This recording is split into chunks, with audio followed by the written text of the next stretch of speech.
किसने भेजा तुझे? किसने भेजा है तुझे? ज़रा भी गोली चढ़ाई तूने? क्यों मारा तूने ज़रा को? क्यों गोली मारी? क्यों मारी? छोड़ो मुझे! क्यों, कौन है तू? छोड़ो मुझे! इसने हमारी ज़रा पे गोली चलाई है! इंस्पेक्टर साहब, यही था वो।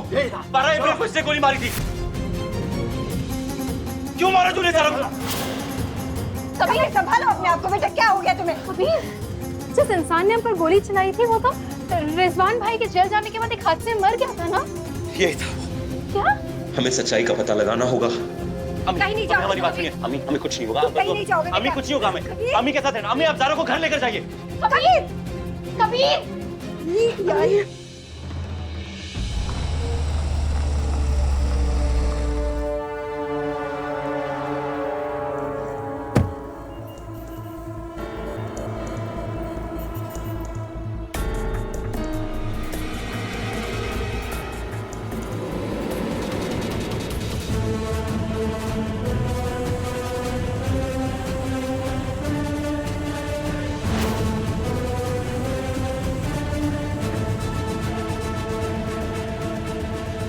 दिमाग खराब हो गया है तुम्हारा?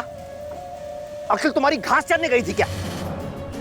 उसी आदमी को काम कैसे सौंप सकते हो जिसने पहले गोली चलाई थी? भाईजान, गुस्सा मत कीजिए, हमें माफ कर दीजिए, लेकिन ये काम मकबूल से ज्यादा अच्छा कोई नहीं कर सकता था, इसीलिए मकबूल को दोबारा बुलाया। हमें क्या पता था कि ये कबीर साहब उसको पहचान जाएंगे। क्या कबीर उसे पहचान गया? अब उस मकबूल ने मुंह खोल दिया तो क्या होगा रहमान? अब क्या होगा? हम आपसे कह रहे हैं इंस्पेक्टर साहब, ये वही आदमी है जिसने 12 अप्रैल को ज़ारा पर जानलेवा हमला करने की कोशिश की थी। और आपने खुद उस आदमी की लाश को पहचाना था। ये कैसे हो सकता है मिस्टर कबीर कि एक मरा हुआ इंसान लौट कर वापस आ जाए? देखिए, आप बैठिए, बैठकर बताइए।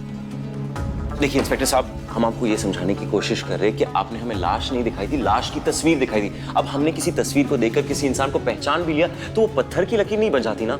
हम आपसे कह रहे हैं, ये वही इंसान है जिसने 12 अप्रैल को ज़ारा की जान लेने की कोशिश की थी, और आज हमारे सामने, हमारी नजरों के सामने वही कर रहा है ये इंसान। क्या है ये? सर, ये उस आदमी की फोटो है जिसने 12 अप्रैल को ज़ारा अहमद पर गोली चलाई थी।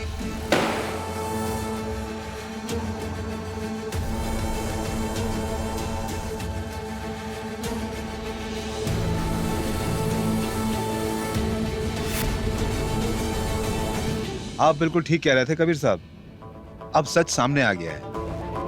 आप बेफिक्र रहिए, इसे इतना मारूंगा ना कि सच बोलने पर मजबूर हो जाएगा। आप अपना बयान लिखकर यहाँ दस्तखत कीजिए और हमें ज़ारा अहमद का भी बयान चाहिए।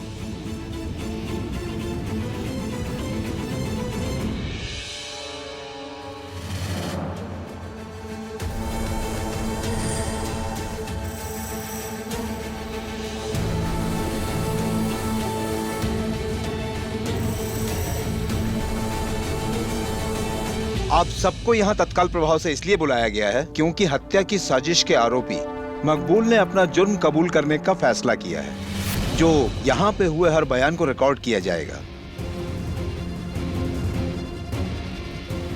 तुमने ज़ारा अहमद को मारने की कोशिश क्यों की? क्या दुश्मनी थी तुम्हारी?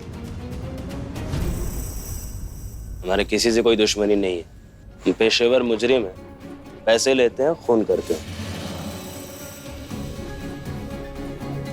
12 अप्रैल को भी हमें ज़ारा अहमद को मारने का कॉन्ट्रैक्ट मिला था।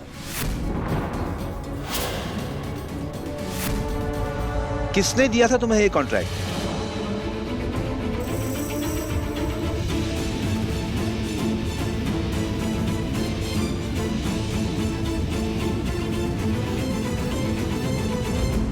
रिजवान सिद्दीकी ने।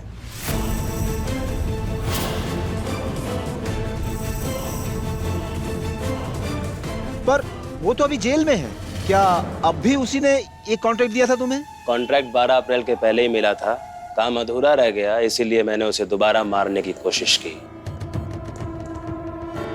ज़ारा साहिबा तो बहुत पहले ही ठीक हो चुकी थी, तो फिर तुमने उन पर तुरंत हमला क्यों नहीं किया? इतने वक्त तक तुम किसके आदेश पे रुके रहे? किसी का कोई आदेश नहीं था। 12 अप्रैल के हमले के बाद ज़ारा अहमद की सिक्योरिटी बढ़ा दी गई थी। अगर मैं उस वक्त हमला करता तो मैं खुद पकड़ा जाता, लेकिन क्या है ना साहब, काम अधूरा छोड़ना हमारे धंधे के खिलाफ है। तो मैंने इंतजार किया और आज दरगाह में मुझे अपना अधूरा काम पूरा करने का मौका मिला। इसीलिए मैंने उस ज़ारा अहमद पे फिर से वार किया।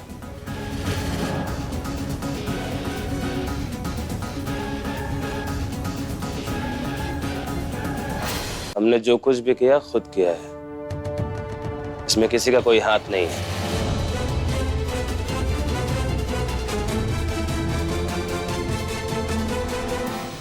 हमें कुछ करना होगा, या तो उसका मुंह बंद कर दो या होंठ सीधो। उसके होंठ भी सीधेंगे, आप कहेंगे तो उसकी जुबान भी खींच डालेंगे। आप हुक्म कीजिए बस।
हवलदार, इसे ले जाओ।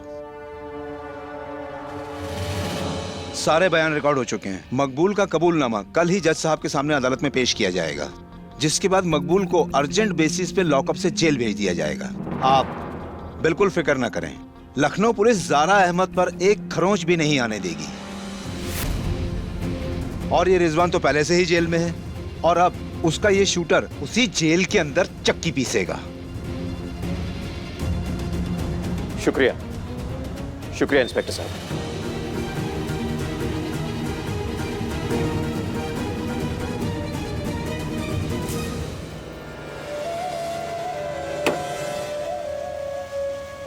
चलना है।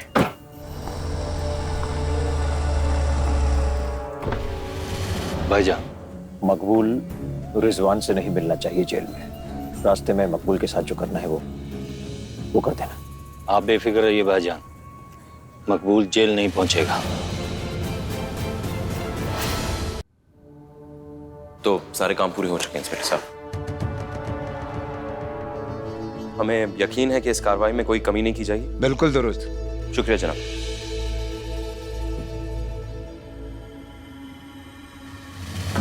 इंस्पेक्टर साहब, असल में एक छोटी सी गुजारिश है आपसे। जब मकबूल को यहाँ से शिफ्ट करेंगे, क्या आप हमें बता सकते हैं?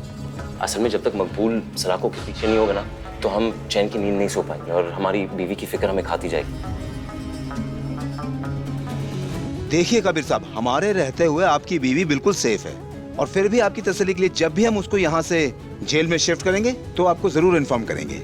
आप बेफिक्र रहें। बस हम इतना चाहते हैं। ठीक है, शुक्रिया जनाब।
इस बार तो तुम बच गई जिद्दी ज़ारा, मगर अगली बार कबीर भी तुम्हें बचा नहीं पाएगा।